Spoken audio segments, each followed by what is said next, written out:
자, 오늘 우리가 나눌 말씀은 이제 25절부터 우리가 같이 공부를 할 것이지만, 지난주에 우리가 17절에서 24절까지 공부를 하면서 우리가 벗어버려야 할 것들이 있고 입어야 될 것이 있다, 영적으로 그렇게 말씀을 나누었습니다.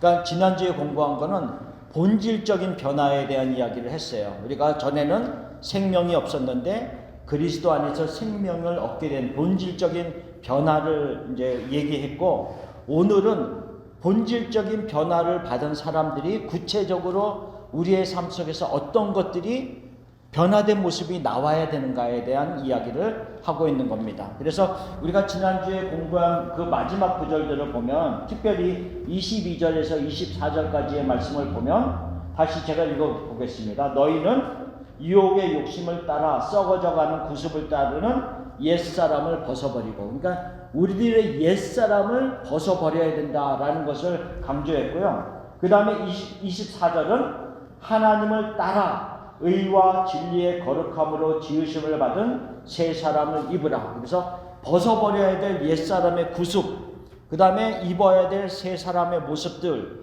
근데 그 가운데 23절에는 우리의 심령이 변화를 받아야지만이 옛사람과 새 사람으로 바뀔 수 있고 변화된 모습으로 살아갈 수 있음을 이야기합니다. 그러니까 근본적인 우리의 마음에 변화가 있어야 된다. 새로운 창조물. 그래서 고린도후서 5장 17절에 우리가 잘 알듯이 누구든지 그리스도 안에 있으면 새로운 피조물이라. 그래서 이전 것은 지나갔으니, 그러니까 옛사람은 지나갔으니 보라 새 것이 되었도다 라고 하면서, 그리스도 안에 있는 모든 사람들은 새로운 피조물, 새롭게 창조된 영적으로 생명이 있는 자들이다, 이걸 강조했습니다. 그럼 우리가 에베소서를 공부하면서 에베소서 1장에서 계속 반복해서 나오는 단어 중에 하나가 중요한 게 뭐였어요? 그리스도 안에서. 그렇죠? 그리스도 안에서, 예수 안에서, 그 안에서 계속 그게 반복됐단 말이죠. 그러면 마찬가지라는 거죠. 그리스도 예수 안에 있는 자는 새로운 피조물인 것처럼 지금 에베소 성도들에게 그리스도 안에 있는 너희들이 누리는 영적인 복이 무엇이다를 많이 얘기했잖아요. 그 새로운 피조물이 된 우리들이 누리는 것이 무엇인가를 1장, 2장, 3장에서 쭉 얘기했고, 4장에서부터는 뭘 얘기하고 있어요? 부르심을 받은 일에 합당하게 행하라 라고 해서 우리의 삶이 어떤 모습이 되어야 된다는 것을 4장부터 지금 얘기를 하고 있는데, 특별히 이제 오늘 공부하는 부분에 있어서는 구체적인 삶의 변화의 모습들을 지금 말씀하고 있습니다. 그래서 오늘 나눠드린 98페이지를 프린트물을 보겠습니다. 보면은 이제 옛사람을 벗고 새 사람을 입어라 라고 하는 제목을 가지고 우리가 공부를 합니다. 그래서 제가 그 밑에 네모칸에다가 지금 이렇게 오늘 공부할 내용들을 조금 구별해서 써놨습니다.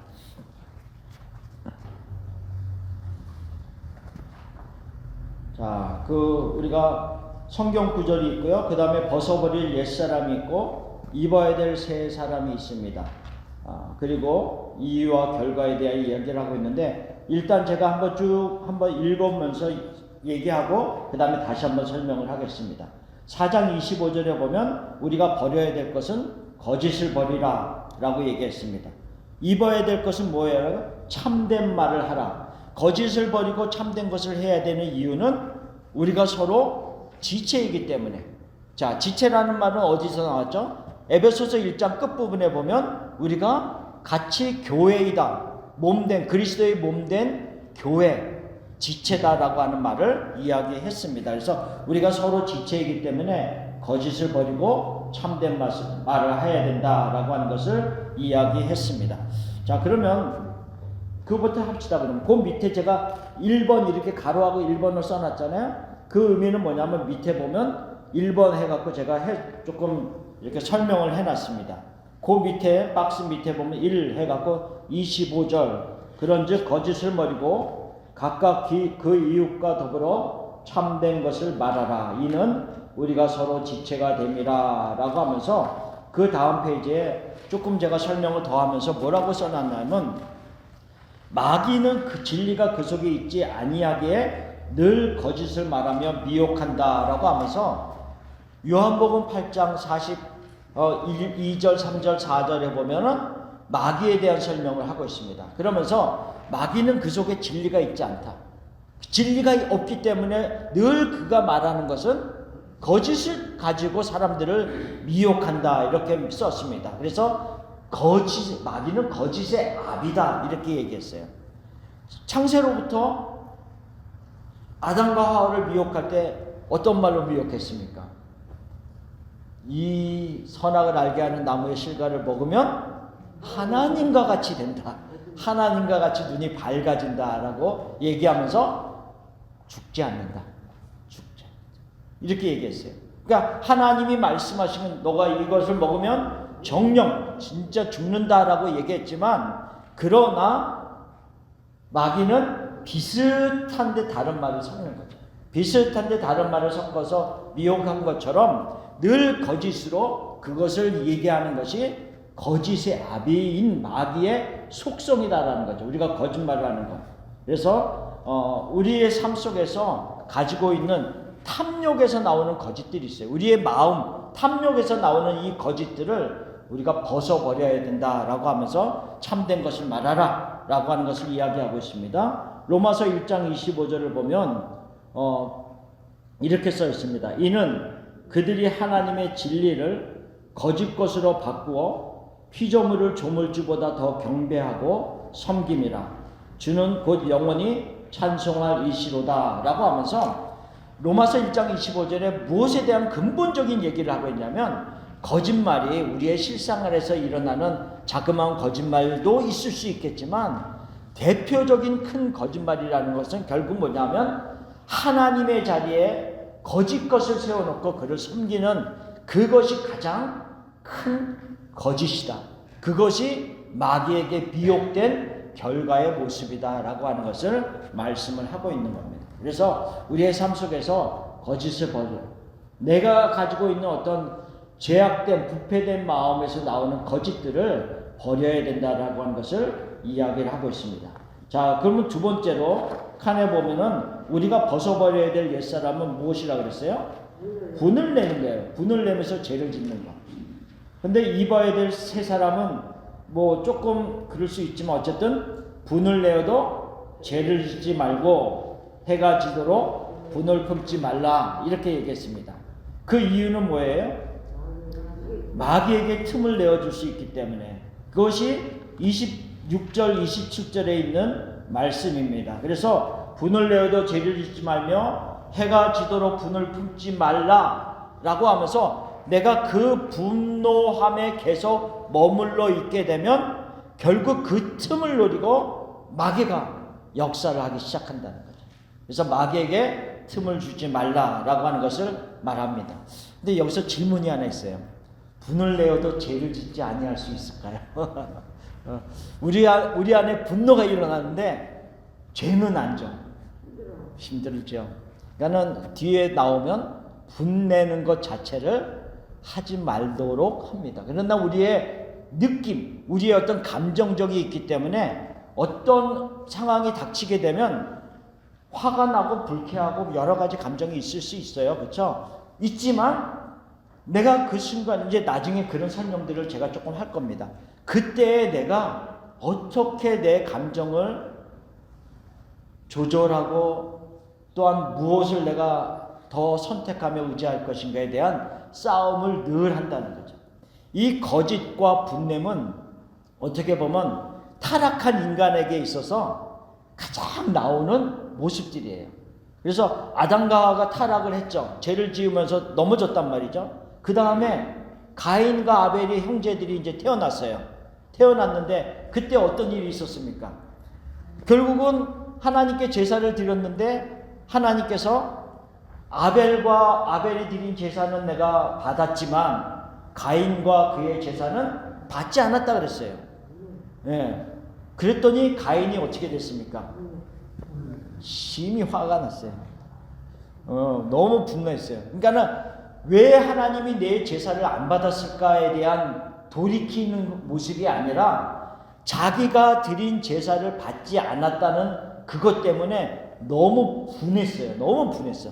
그래서 어떤 행동을 합니까? 자기 아우를 죽여요. 왜 제사를 잘 드린 아우를 왜 죽여요? 분하니까 죽인단 말이죠. 그리고 나서 이 분냄만 있는 것이 아니라 하나님이 가인을 찾아와서 뭐라고 얘기하냐면 내 아우 아벨이 어디 있느냐, 내 아우가 어디 있느냐 이렇게 물어봤어요. 그랬더니 하나님 앞에 뭐라고 했냐면 내가 알지 못합니다. 내가 내 아우를 지키는 자니까. 그러니까 이게 분냄이 계속 그게 거기서 벗어나지를 못하니까 결국은 하나님 앞에서도 거짓말을 하는 거야. 하나님 앞에서 내가 어떻게 합니까 내 아우를? 내가 아우를 지키는 사람입니까? 그 안에 뭐 역정이 다 드러나는 거죠. 다 드러나고. 그러니까는 타락한 인간의 본성에서 나오는 근본적인 것을 가인을 통해서 지금 얘기하고 있다고요. 그 안에 분냄 속에서 일어나는 물론 행동을 통해서 살인도 하지만 그 속에서 하나님을 향한 거짓말, 또한 하나님을 향한 노함, 역정, 뭐 이런 게 다 어떤 필터링이 없이 다 드러나고 있는 그 모습을 보여주고 있다라고 하는 것을 얘기해요. 분을 내어도 죄를 짓지 말아라. 근데 예수님이 분낸 적이 있죠. 예수님이 분낸 적이 있어요. 어떤 경우에 분냈습니까?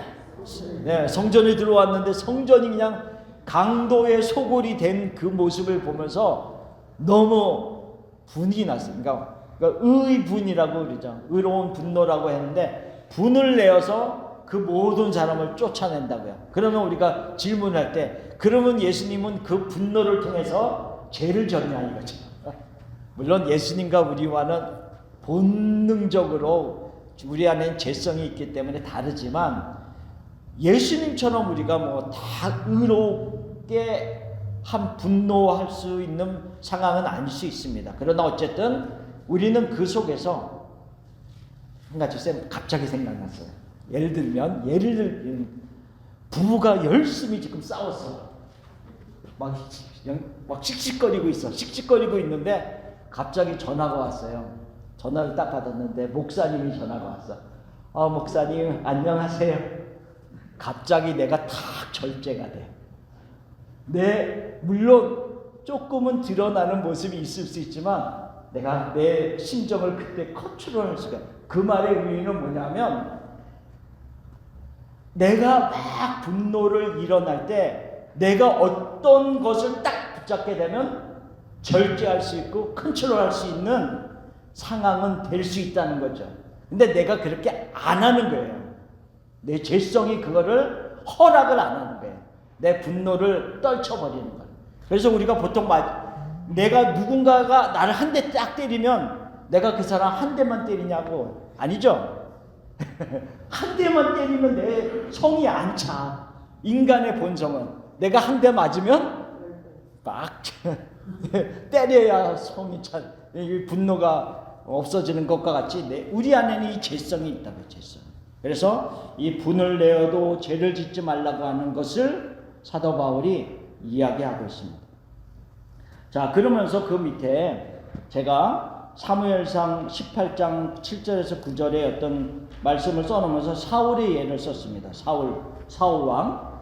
그래서 거기에 보면 사울 이제 다윗이 전쟁을 하고 들어오는데 여인들이 막 노래를 불렀어요. 어떤 노래를 불렀습니까? 사울은 천천히고 다윗은 만만히로다. 그러니까는 다윗이 승리한 것이 훨씬 더 크다라고 하는 걸 얘기하는 거예요. 그러니까 사울이 그 이야기를 듣자마자 어떻게 했어요? 8절에 사울이 그 말에 불쾌하여 심히 노하였다 그랬어요. 그러니까 어떤 말을 들었을 때, 어떤 대우를 받았을 때 우리는 그거에 대한 반응이 느낌으로 나옵니다. 느낌으로 나와요. 그래서 뭐라 그랬어요? 불쾌했고 심히 노했어요. 그리고 나서 9절에 보면 뭐라 그랬어요? 그날 후로 그랬어요. 그 말을 듣고 너무 분한 그날 이후로 사울이 누구를 주목하기 시작했어요? 다윗을 계속 주목하여 보는 거란 말이죠. 그러니까 더 이상 하나님이 나에게 무엇라고 말씀하시는가에 대한 생각과 이런 것들로 머물 수 있는 마음의 여유가 없는 거예요. 이 분노가 내 마음에 꽉 자리 잡으니까 그 다음에는 그 분노의 대상을 향해서 끊임없이 주목하는 거예요. 끊임없이 주목하는 거예요. 내가 저 놈을 어떻게 하리라. 그런 마음을 가지고 끝까지 주목하는 모습이 사울의 모습입니다. 이 이야기를 나중에 조금 다시 설명을 드리겠습니다. 그래서 어쨌든 우리의 타락한 이 죄성에서 나오는 분노를 다스릴 수 있는 방법은 결국은 말씀, 그리고 하나님이 주시는 평강. 그래서 이사야 26장 3절 말씀, 우리가 지난번에도 교회 10월의 말씀이었죠? 그 밑에 써놨습니다. 주께서 심지가 견고한 자를 평강하고 평강하도록 지키시리니. 심지가 견고한 자를 주께서 뭐라 그랬어요? 평강하도록 헷갈리네. 우리가 옛날에 암송한 거랑 너무 달라서. 어쨌든 주께서 심지가 견고한 자를 평강하고 평강하도록 지키시리니 이는 그가 주를 신뢰함이니이다. 그래서 주님을 신뢰하는 마음속에 계속 머물러 있어야만 평강의 마음이 나를 계속 다스릴 수 있음을 이야기하고 있습니다. 어쨌든 우리가 벗어버려야 될 것은, 분노하면서 죄를 짓는 것은 벗어버려야 되지만, 우리의 삶 속에서 혹시 분노가 일어날 수 있을 그때에도 가능한 말씀을 붙잡고 우리가 내 마음을 절제하고 컨트롤하면서 그것을 해가 넘어가도록 내가 그것을 계속 붙잡고 있지 말아라. 마귀에게 틈을 주지 않도록 하라 라고 하는 말씀을 지금 하고 있습니다. 자, 그리고 나서 29절에 보면 우리가 벗어버려야 될 것은 더러운 말은 입 밖에도 내지 말라 라고 하고, 입어야 될 것은 덕을 세우는 데 소용하는 선한 말을 하라. 그 이유는 뭐냐면 선한 말을 하면서 다른 사람들에게 은혜를 끼칠 수 있기 때문에 그런 행동, 그런 말을 하라 라고 하는 것을 이야기합니다. 자, 세 번째 건 아니죠? 너무 빨리 가고 싶은 마음. 너무 빨리. 세 번째 거 안 했습니다. 도둑질하지 말라. 너무 빨리 끝내고 가고 싶은 마음이 있었는지 모르겠지만 어쨌든 자, 세 번째 거 도둑질하지 말라 그랬습니다. 도둑질하지 말고 입어야 될 것은 뭐라고요? 가난한 자에게 구제할 수 있도록 자기 손으로 수고하여 선한 일을 하라 라고 하면서 도둑질하는 자는 다시 도둑질하지 말고 돌이켜 가난한 자에게 구제할 수 있도록 자기 손으로 수고하여 선한 일을 하라 라고 얘기하고 있습니다. 자, 봅시다. 도둑질하는 사람이 있습니다. 다른 사람의 물건을 이렇게 몰래 가져가는 사람이 있습니다. 근데 어느 날 내가 이렇게 살면 안 되지 라고 하면서 도둑질하는 거를 멈췄습니다. 그러면 그 사람이 다 끝난 게 아니라는 거예요. 성경에서 말하는 거는 내가 다른 사람들의 물건을 가지고 가는 도둑질을 했다라고 한다면 그것을 벗어버리는 거는 아예 하지 말아야지 라고 하는 거지만, 성경에서는 거기서 머물지 말고 너가 그것을 완전히 벗어버리기 위해서는 입어야 될 새로운 것이 있다는 거죠. 그것은 뭐냐면 너가 땀을 흘려서 수고하여서 너가 얻어 가진 그 재물을 가지고 다른 사람들의 필요를 채우는 선한 일을 할 때 변화된 모습이 되는 거다 라고 하는 것을 얘기하고 있어요. 그래서 제가 하나의 샘플로 뭘 썼냐면, 어떤 사람이 씨를 뿌리면서 눈물을 흘리면서 애써서 그 곡식과 나무들을 만약에 가꾸었다. 그래서 가을이 되어서 이제 열매를 수확을 하는 때가 됐는데 1년 내내 놀던 사람이 가서 이거 좋겠네. 그리고 다 만일에 이렇게 도둑질 한단 말이죠. 자기는 하나 또 땀을 흘리지 아니하고 정당한 가격을 주지 아니하고 그것을 몰래 가져오는 그런 도둑질을 했다라고 한다면 그 사람이 더 이상 내가 이 일을 하지 말아야지 라고 하면서 멈추는 게 아니라 그 다음 해가 되면 그 사람도 씨를 뿌리기 시작하고 또 그 사람이 열심히 그것들을 땀을 흘리면서 그것들을 잘 가꾸고 그 다음에 수확을 해서 그것을 가지고 다른 사람들에게 나누어 줄 때 비로소 변화된 모습이다 라고 하는 것을 말하고 있다는 거죠. 그래서 그 사람의 변화된 모습은 하루아침에 일어나지 않습니다.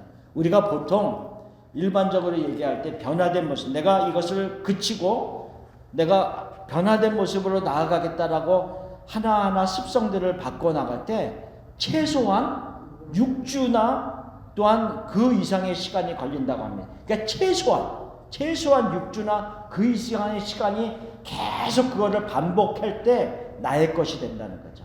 근데 6주도 사실은 너무 짧죠. 그래서 많은 오랜 시간에 내가 그것들을 쭉 꾸준히 해나갈 때 그 사람의 변화된 모습입니다. 그러니까 우리가 한번 내가 습관적으로 별 생각이 없었는데 나도 모르는 사이에 무릎을 꿇고 기도하고 있네. 얼마나 좋을까요? 이게 나쁜 게, 그러니까 습관을 따라서 내가 나도 모르는 사이에 기도하고 있어. 나도 모르는 사이에 책상에 앉아갖고 말씀을 보고 있네.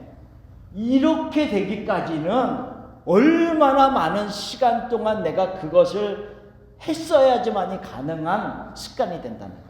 그러니까 습관을 우리가 무시하면 안 돼요. 굉장히 중요한 습관을 우리가 가질 수 있기 위해서는 그만큼 오랜 시간 우리가 노력을 해야 됩니다. 거꾸로 말하면 그만큼 오랜 시간 가지고 있었던 나쁜 습관을 버린다는 것은 그렇게 간단하지 않다는 거죠. 그만큼 간단하지 않기 때문에 여기서 옛사람의 습관을 벗어버리라 라고 하는 것은 그렇게 우리가 말처럼 쉽게 일어나는 것은 아니에요. 그러나 해야 된다는 거죠. 우리는 더 이상 마귀를 따라 살아가는 사람이 아니기 때문에 우리가 그렇게 해야 된다는 것을 말하고 있습니다. 자, 그리고 네 번째, 더러운 말은 너희 입 밖에도 내지 말고 오직 덕을 세우는 데 소용되는 선한 말을 하여 듣는 자들에게 은혜를 끼치게 하라 라고 하는 29절의 말씀입니다. 자, 더러운 말이라는 것은 무슨 말이 더러운 말이냐면 여기서 제가 써놨어요. 말하는 자나 듣는 자들의 마음과 영혼을 더럽히는 결과를 가지는 말이 더러운 말입니다.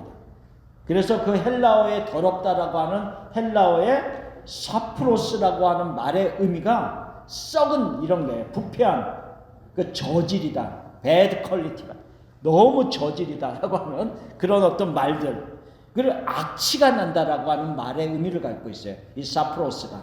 그래서 더럽다는 것은 내 입에서 나오는 말을 통하여서 그 말을 하는 사람도 더럽지만 그 말을 듣는 사람도 그의 마음과 영혼이 더럽힘을 받는 그런 말이 더러운 말이다. 그래서 사실은 가장 더러운 말은 뭐냐면, 물론 이 세상에서 우리가 말하는 더러운 말도 있지만 가장 더러운 말은 뭐냐면 우리의 영혼을 하나님에게서 떠나도록 만드는 잘못된 가르침이 사실은 가장 더러운 말이에요. 가장 더러워. 왜냐하면 우리를 영적으로 썩게 만드는 거기 때문에. 그러니까 문둥병과 같이, 나병 환자들과 같이 감각을 잃어버리는 것과 같은 그 마음을 가지는 거짓된 가르침, 그리고 그 거짓된 가르침에 내가 따라가는 모습이 될 때 가장 우리의 마음이 더럽힘을 받는 거예요. 그러니까 더럽게 한다는 그 말의 의미를 물론 우리가 일상생활에서 그냥 말하는 더러운 말들, 저질스러운 말들도 있지만 더 크게 보면 영적으로 우리의 마음과 우리의 영혼을 더럽히는 잘못된 가르침도 그 안에 다 포함이 되어 있음을 이야기하고 있습니다. 그래서 거기에 보면 히브리서 12장 15절을 써놨죠. 자, 히브리서 12장 15절. 너희는 하나님의 은혜에 이르지 못하는 자가 없도록 하고 또 쓴뿌리가 나서 괴롭게 하여 많은 사람이 이로 말미암아 더럽지 않게 하며 라고 얘기하고 있어요. 자, 여기서 보면 마지막에 보면 이로 말미암아 더럽게 되지 않게 하라 이렇게 얘기하고 있어요. 근데 그 앞에 무엇에 대한 얘기를 하고 있어요? 너희는 하나님의 은혜에 이르지 못하는 자가 없도록 하라. 그리고 그 말의 의미는 뭐냐면 계속 잘못된 가르침과 잘못된 이끌음을 미혹함을 통하여서 그 마음 안에 뭐가 생기게 되면 쓴뿌리가 생기게 됩니다. 내가 분노를 했는데 그 분노를 다스리지 못한다면 그 쓴뿌리가 남아서 결국은 그를 어떻게 만드냐면 그의 영혼이 더럽게 되는, 깨끗하지 못한 모습으로 나아가도록 그곳에 머물게 하는 그런 모습이 된다라고 하는 것을 이야기하고 있습니다. 자, 그 다음에 다섯 번째는 31절 말씀입니다. 다섯 번째는 31절. 벗어버려야 될 옛사람은 무엇이라고 그랬어요? 모든 악독과 노함, 분냄, 떠드는 것, 비방하는 것, 그것을 모든 악의와 함께 버려라 라고 하는 것을 얘기했고요. 입어야 될 새 사람은 뭐 어떤 것을 입으라고요? 서로 친절하게 하며 불쌍히 여기며 서로 용서하라 라고 하면서 서로 용서해야 될 이유가 우리가 그리스도 안에서 하나님의 용서를 그렇게 받았기 때문에 우리도 그렇게 해야 된다라고 하는 것을 말하고 있습니다. 자, 그 페이지 100페이지로 가봅시다. 거기에 보면 조금 제가 설명을 다시 해놨어요.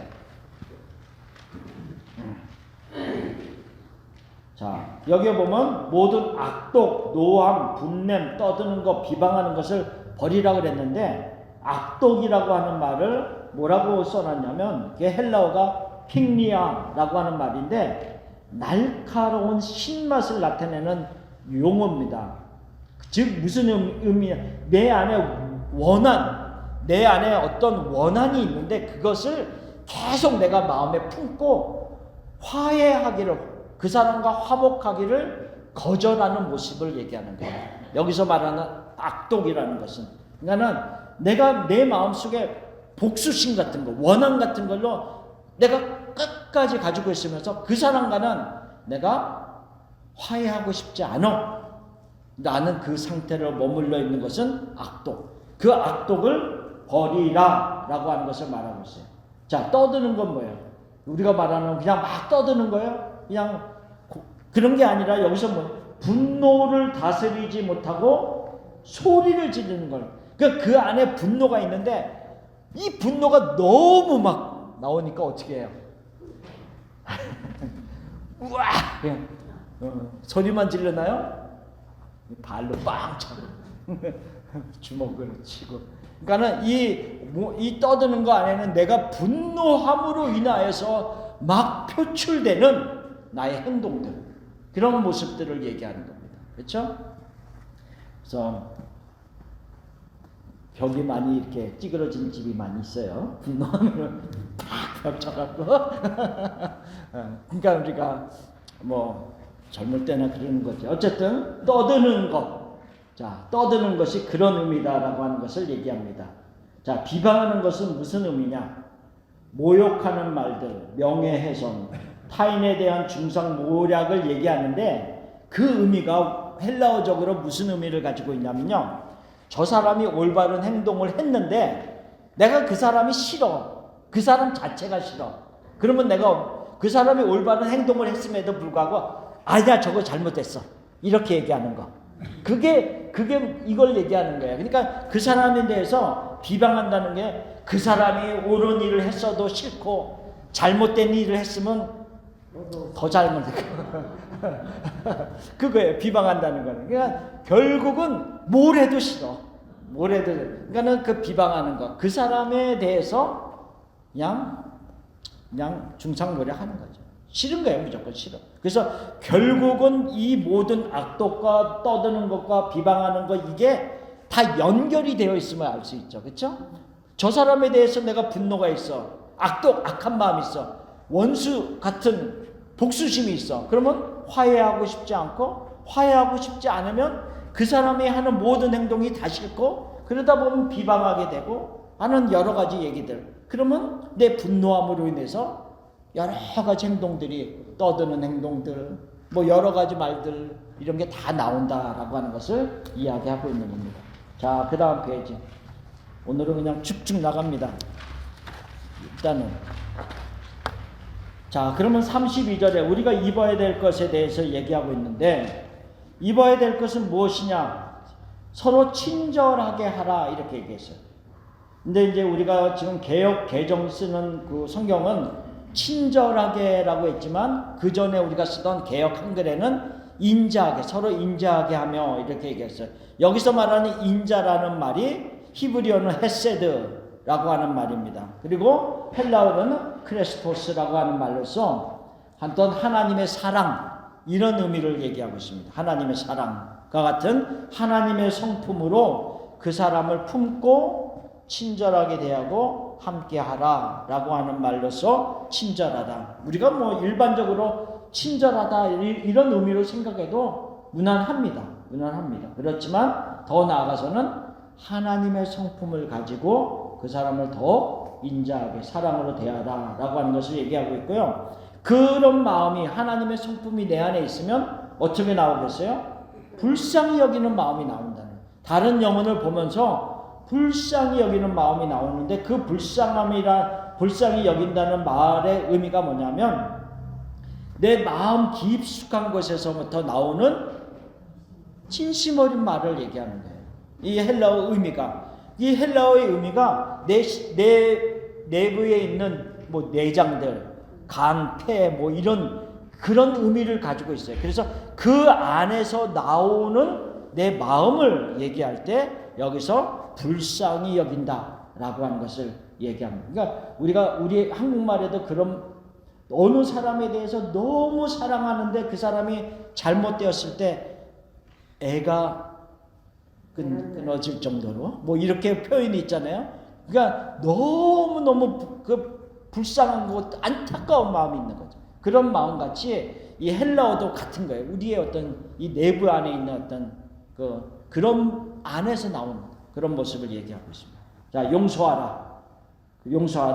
그리스도 안에서 내가 하나님으로부터 어떤 용서를 받았는가를 생각하고 그와 같이 서로 용서하라. 그러니까 사실은 하나님의 성품을 가지고 불쌍히 여기고 그를 용서한다는 것은 끊임없이 예수님을 닮아가면서 일어나는 일이라고 하는 거죠.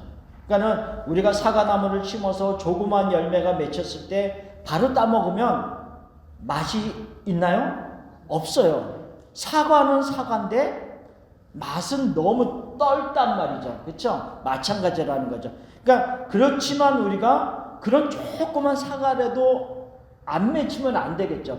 그게 맺혀져야지 이렇게 햇빛을 받고 계속 자라면서 가을이 되면 아주 맛이 있는 사과로 변화되듯이 우리가 믿음 생활을 처음 시작해서 살아가는데 용서를 다른 사람한테 하는데 아직은 너무 서툴러.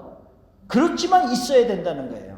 그러니까는 여기서 말하는 하나님이 나를 용서하신 것과 같이 하는 용서는 내가 아직 못하지만 내가 너무 서투른 용서라도 내가 지금 할 수 있어야지 그것이 점점 그리스도 안에서 내가 살아가면서 어느 순간 점점 그리스도를 닮아가는 용서로 바뀔 수 있는 거지. 나는 예수님과 같이 하나님과 같이 용서할 수 없어. 그러니까 나는 안 해. 이건 아니라는 거예요. 그렇죠? 너무 서투른 용서라도 해야 된다.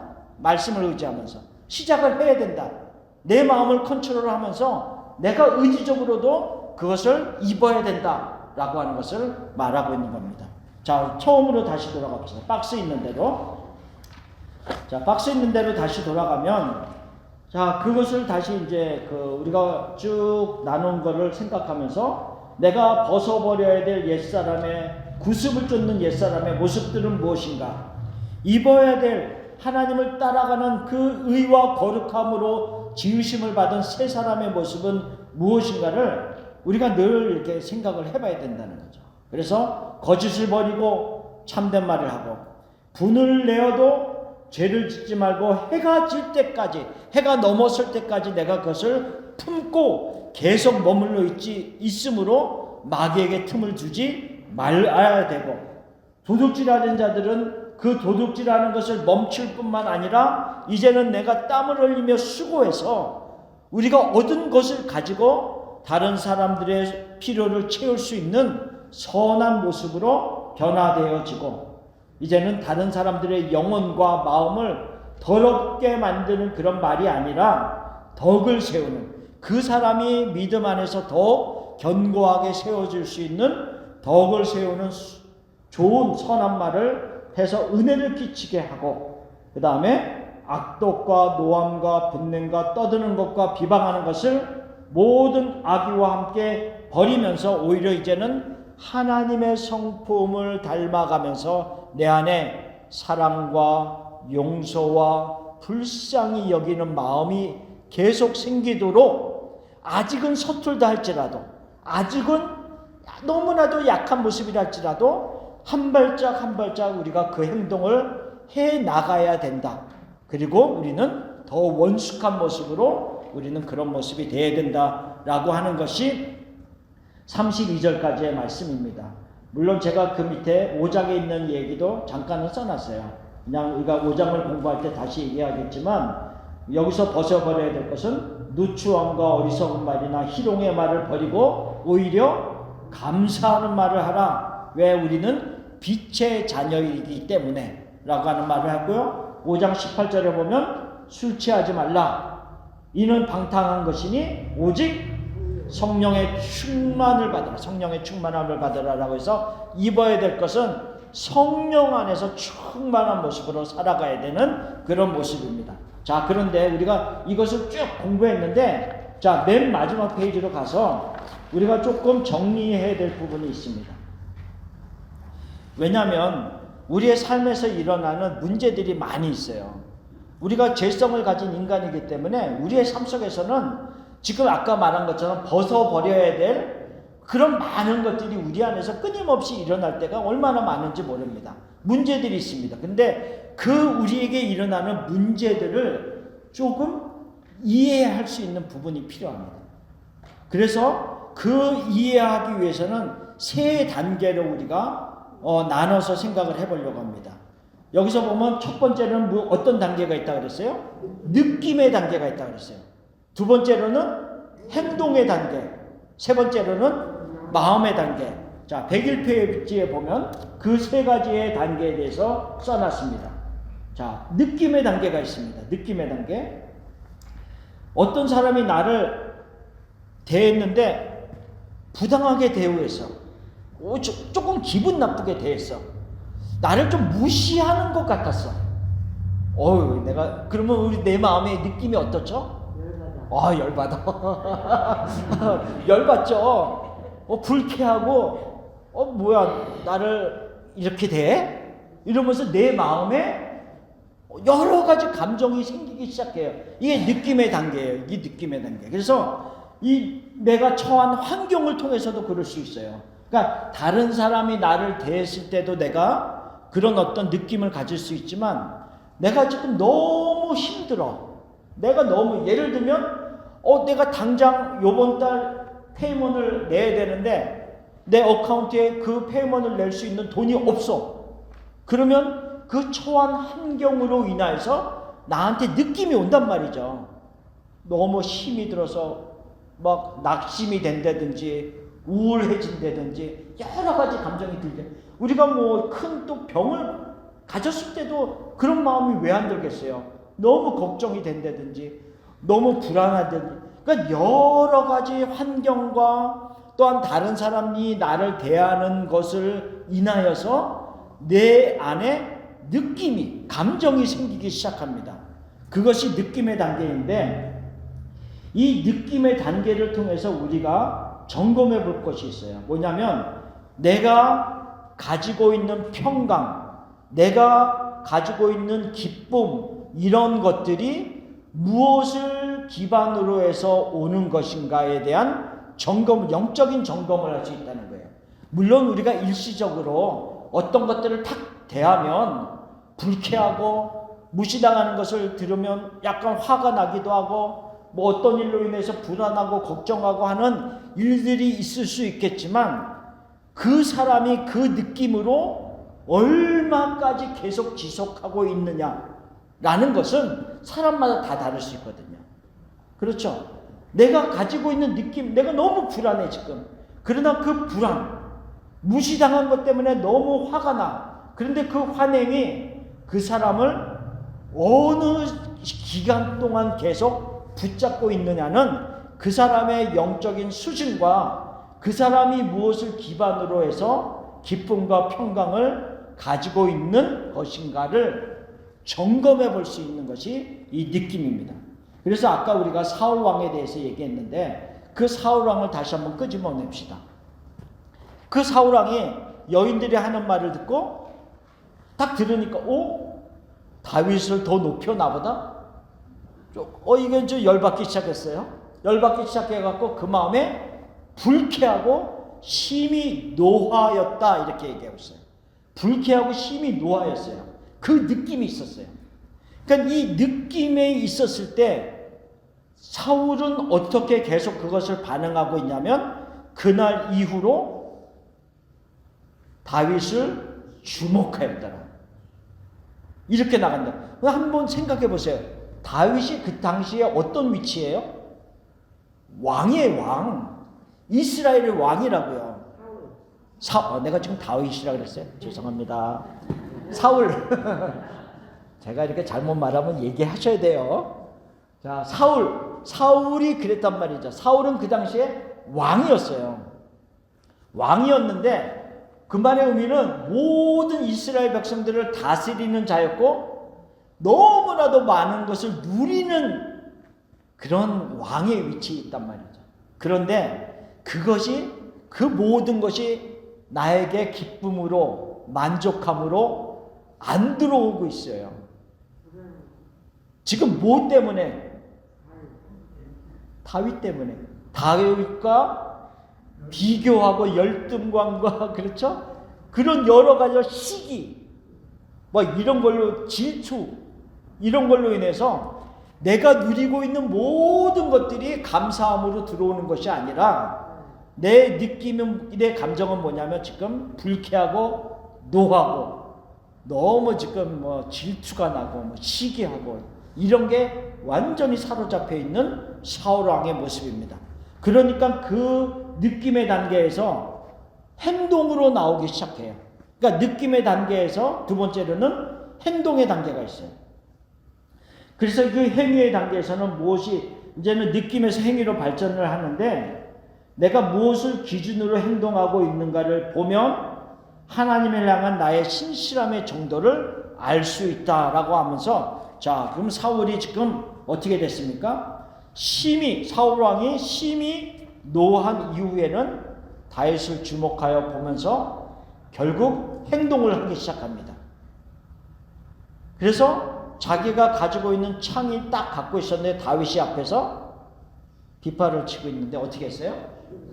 확 던진다. 행동을 하는 거예요. 그러니까 마음만 품고 있는 느낌으로만 품고 있는 것이 아니라 이제는 행위로 그거를 나타내기 시작했어요. 그래서 창을 던져서 다윗을 죽이려고 했는데 다윗이 피했어요. 피해서 도망갔단 말이죠. 그리고 나서 이제 여러 가지 사건들이 계속 이어지잖아요. 그래서 사울 왕을 죽일 수 있는 기회가 몇 번 있었지만 다윗이 죽이지 아니하고 옷자락만 베는 일이 있었단 말이죠. 근데 그것을 들었을 때 사울이 이게 돌이키는 것과 같은 얘기를 했지만 또 그 죽이려고 하는 마음에서 벗어나지 못하고 계속 끝까지 죽이려고 하다가 마지막은 결국은 전쟁에서 자기가 죽임을 당합니다. 결국은 그렇게 되죠. 그러니까 이 느낌의 단계에서 결국은 행동으로 옮겨집니다. 그러니까 우리가 생각해 보세요. 내가 어떤 사람이 나를 무시하는 것 같은 행동을 했어요. 내가 지금 불쾌해, 노해, 화가 나요. 그래서 내가 집에 갔는데 계속 화가 나네. 그 사람만 생각하면. 그래서 계속 그것에 머물러 있을 수도 있고 내가 결정하는 거예요. 결국은 머물러 있을 수도 있고 그 머물러 있다 보니까 내 자신이 너무 힘들어. 내 자신이. 그래서 하나님 내가 오늘 이런 일이 있었는데 내 마음이 너무 힘이 듭니다. 하나님 내 마음도 도와주시지만 그 영혼도 하나님이 도와주셔서 내 마음속에 이런 마음들이 없도록 이끌어 주세요. 내가 그것을 붙잡고 기도의 자리로 나갈 수도 있어요. 선택은 우리가 믿음의 결정을 하면서 하는 것이라는 거죠. 그러니까 느낌이 왔을 때 내가 무엇으로 행동하는 것이냐는 내가 믿음의 어떤 영적인 수준에 따라서 아니면 내가 무엇을 선택하느냐에 따라서 달라질 수 있음을 이야기하고 있다는 거죠. 그래서 그 행위의 단계에서 계속 이제 지나가게 되면 그 다음에는 뭐냐면 마음의 단계로 가요. 그래서 마음의 단계에 보면 아까 읽었던 히브리서 12장 15절의 말씀에 보면 우리 안에 쓴 뿌리가 자리 잡게 돼요. 그리고 아까 에베소서 4장 27절 같은데 그 말씀에서도 마귀에게 틈을 줄 수가 있게 돼요. 그래서 내 마음이 쓴 뿌리로 인하여서 점점 자리를 잡는다. 자, 쓴 뿌리라고 생각하면 우리가 한번 생각해 보세요. 조그만 나무를 심었어요. 그 조그만 나무를 심었을 때 그 나름대로의 화분에 담겨져 있는 뿌리를 딱 빼내서 땅에다 딱 심었단 말이죠. 그러면 뿌리는 아직 화분의 모양의 그 부분밖에 없어요.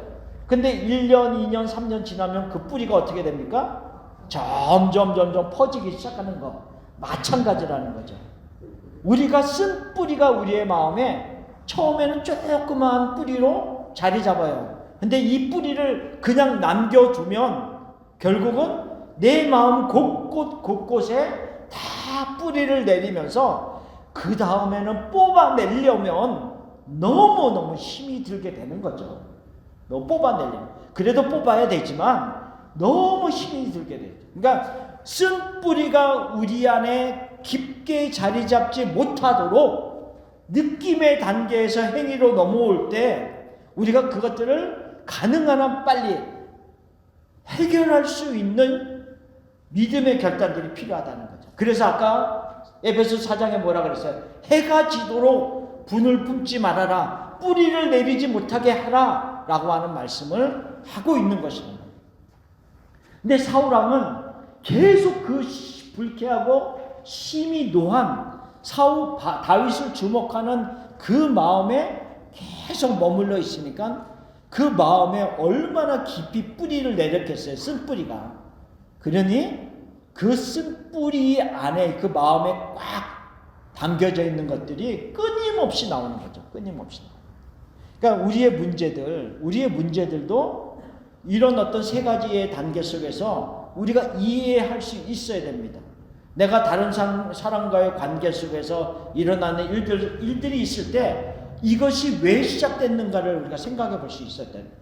그런 느낌과 그런 어떤 화난과 이런 일들이 있었는데 내가 그것을 그때 해결하지 못하고 내가 끊임없이 그것을 품고 있었더니 내가 행동으로 자꾸 나오기 시작하고 그 행동들이 자꾸 나오는 것을 절제하지 않았더니 결국은 내 마음에 심히 깊은 쓴뿌리들이 자리 잡아서 결국은 그것이 반복해서 내가 쓴뿌리가 너무 깊게 내려놓으니까 또 그것이 나와서 내가 그 사람을 향해서 더러운 말을 하게 되고 그 사람의 영혼도 그래서 또 아프고 쓰리고 더럽게 되고 반복이 계속 되는 거죠. 악순환이 되는 거죠. 악순환.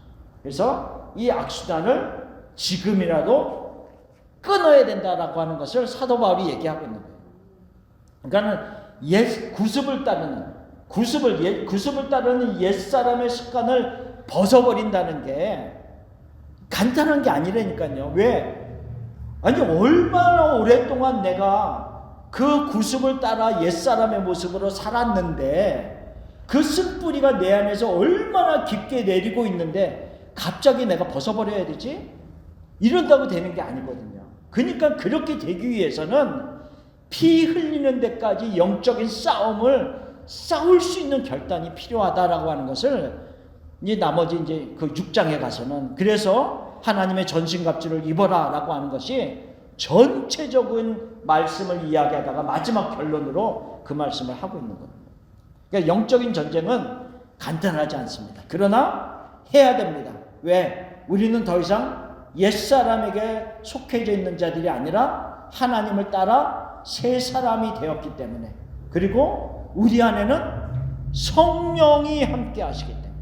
그렇죠? 그래서 성령을 근심하게 하지 말라라고 하는 말이 옛사람의 모습으로 계속 머물러 있음으로 말미암아 성령을 근심하게 하는 모습이 되지 말고, 이제는 너희가 구속의 날까지 하나님 앞에 설 때까지 성령으로 인침을 받은 자들이 있기 때문에 성령 안에서 성령의 기쁨과 성령이 허락하시는 그 말씀을 붙잡고 끊임없이 믿음의 결단을 하면서 새 사람을 입으라 라고 하는 말씀을 하고 있는 겁니다.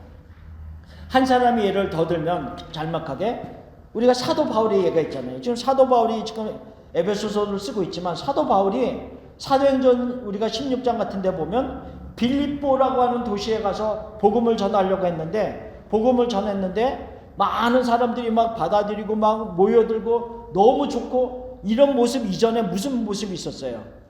잡혔단 말이죠. 복음을 전하다가 잡혔어요.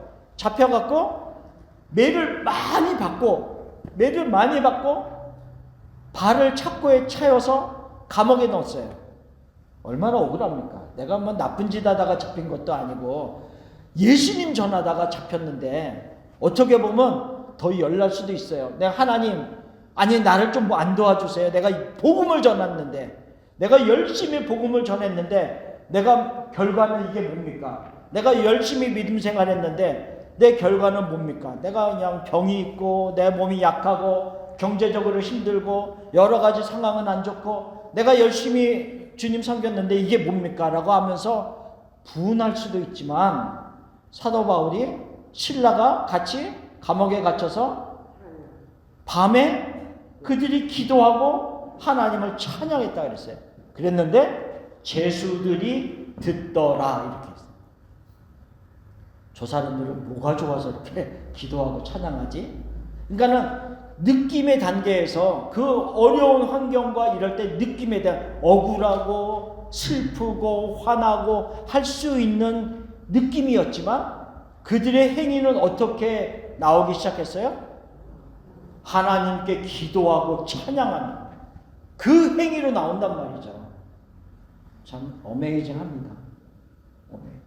그랬더니 옥문이 열리는 역사가 일어나잖아요. 그리고 나서 결국은 그 간수의 집에 가서 그들에게 복음을 전해서 그 온 집안이 구원을 얻는 놀라운 역사가 일어난단 말이죠. 그랬으니 그 매를 맞고 옥에 갇히는 그런 일을 겪음에도 불구하고 바울의 마음속에는 쓴 뿌리가 남아있지 않았다.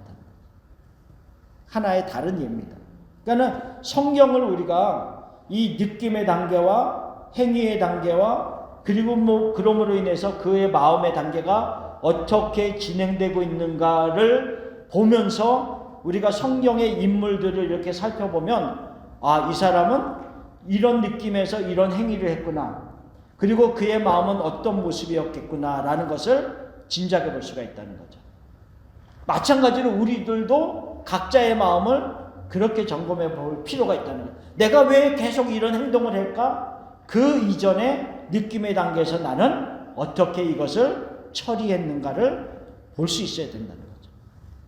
그러기 위해서는 우리가 결국은 말씀을 계속 우리 안에 섭취하는 게 필요해요. 그래서 우리가 말씀을 섭취하는 5가지 방법 얘기했잖아요. 말씀을 섭취하는 5가지 방법. 첫 번째로는 듣고, 읽고, 공부하고, 암송하고, 묵상하고 5가지 방법. 그래서 하나님의 말씀을 듣고, 그 다음에 하나님의 말씀을 읽고, 공부하고, 암송하고, 묵상하는 것. 그래서 우리가 이 5개의 손가락으로 이렇게 말씀을 딱 잡는, 우리가 훈련을 했던 말이죠. 이렇게 딱 잡는. 그래서 우리가 말씀을 열심히 듣는 거 필요해요. 그렇죠? 말씀을 열심히 듣는 거 필요하지만 보통은 24시간이 지나면 많이 남으면 5% 남아요. 듣는 거는. 근데 진짜 내가 너무 큰 감명을 받은 말씀 같으면 오래 남을 수도 있어요. 때로는. 그러나 일반적으로 우리가 열심히 예배를 드리고 설교 말씀을 들었는데 돌아서서 나오면서 식사하면서 오늘 말씀 뭐였지? 뭐 그 정도는 아니겠지만 들은 말씀은 그만큼 빨리 지나가요. 읽은 말씀은 그래도 조금 더 남아요. 읽은 말씀은 우리가 눈을 보고 읽고 하기 때문에. 그 다음에 가운데 손가락은 공부하는 거예요. 공부하는 거예요. 그러니까 우리가 이렇게 모여서 공부하기도 하고 또한 혼자 뭐 공부할 수도 있고 여러 가지 방법을 통해서 말씀을 조금 더 깊게 알아가는 공부가 필요한 거예요. 네 번째로는 암송이 필요합니다. 암송이 필요합니다. 정령 죽으리라 이렇게 하나님이 말씀하셨는데 그거를 암송을 안 해갖고 죽을까 하노라 이런 어떤 마귀의 말에 그냥 쏙 넘어간단 말이죠. 아니야, 하나님 내가 암송했어 그 말씀. 하나님이 정령 죽으리라 얘기했어. 근데 그걸 안 해갖고 마귀가 죽을까 하노라라고 하니까 그냥 그걸 따라가는. 어쨌든 암송을 하면 굉장히 유익이 많습니다. 그 말의 의미는 우리가 많이 사용하지만 적과 내가 옛날에 이제 적과 이제 뭐 이렇게 한번 싸우는데 내 뒤에 있는 이 전통 화살통에 화살이 가득 들어가 있는 것과 마찬가지예요. 암송을 많이 한 사람은. 그래서 언제든지 그 화살을 딱 꺼내서 쏠 수 있다는 거죠. 근데 화살 하나밖에 안 들어가 있어. 하나 꺼내갖고 쏠까 말까. 요걸 못 맞추면 그 다음에 화살이 없어. 그러면 이제 문제가 됩니다. 그러니까 우리의 마음에 말씀이 많이 담겨져 있을 때 영적인 전쟁에서 힘을 낼 수가 있다는 거죠. 가장 중요한 건 뭐냐면요. 묵상이에요. 묵상. 하나님의 말씀을 깊이 생각하는 묵상이 있어야지 내 것이 됩니다. 그래서 우리가 들은 말씀도 만일에 목사님이 어떤 설교를 했는데 그 설교가 저 말씀이 무슨 의미이지? 나에게 무엇이라 말씀하시는 거지? 라고 하면서 조금만 더 생각해도 그 말씀이 내게 됩니다. 그래서 우리가 하나님의 말씀을 섭취할 때 이런 방법, 5가지의 방법을 통해서 꽉 잡는 게 필요하단 말이죠. 예. 근데 우리가 일반적으로 대부분의 교회 다니는 성도님들이 어떻게 말씀을 대할까요? 어떤 걸로? 요거 하나. 요거 하나로. 요게 뭐예요? 듣는 거 하나로 내가 말씀을 잡아보려고 하니 힘이 하나도 없는 거죠. 그렇죠? 예. 그러니까 내가 요렇게라도 말씀을 듣는 거하고 요렇게 묵상만 해도 조금 건질 수는 있어요. 근데 마귀가 싹 잡아당기면 쏙 빠져가요. 그러니까 우리가 어쨌든 간에 이 듣고 읽고 공부하고 암송하고 묵상하는 이런 훈련들을 통해서 하나님의 말씀을 내 안에 많이 채워놔야지만이 어떤 느낌의 단계로 일들이 탁 벌쳐졌을 때 내가 그것을 인간이기 때문에 화가 나죠. 무시당했는데 어떻게 화가 안 납니까? 화가 나기도 하고 분하기도 하고 불쾌하기도 하고 여러 가지 감정이 들죠. 불안하기도 하고. 그러나 그 감정이 나를 휩싸여서 나를 지배하지 못하도록 내가 말씀을 갖고 있어야지 물리칠 수 있는 힘이 생긴다는 걸 얘기하는 거죠. 그 분노가 나를 계속 잡지 못하도록 해가 지도록 분을 품지 말아라 라고 하는. 그래서 우리가 결국은 에베소서 4장의 그 변화되어지는 모습을 이야기하면서 구체적으로 어떤 것들이 변화되어진다, 벗어야 될 것과 입어야 될 것을 얘기하지만 궁극적으로 그렇게 살기 위해서는 끊임없이 하나님의 말씀을 섭취하고 내 안에 담가줘야지만이 그런 삶을 살 수 있다라고 하는 말씀입니다. 그래서 오늘은 이 에베소 4장의 말씀을 그렇게 해서 마치고요. 결국은 우리의 삶 속에서 끊임없이 이제는 개별적으로 개인이 하나님의 말씀을 계속 알아가는, 섭취하는 그런 자리에 늘 있기를 소원합니다. 자, 기도하겠습니다. 좋으신 아버지 하나님 감사합니다. 하나님께서 우리를 사랑하여 주셔서 창세전에 택하시고 예정하여 주시고 그리스도의 자녀가 되게 하시며 그리스도 안에서 또한 그리스도의 피로 속죄하여 주셔서 하나님 진실로 하나님의 사람들로서 교회가 되었고 성전이 되었고 함께 주님 안에서 살아가는 교회 공동체가 되게 하신 것을 감사합니다.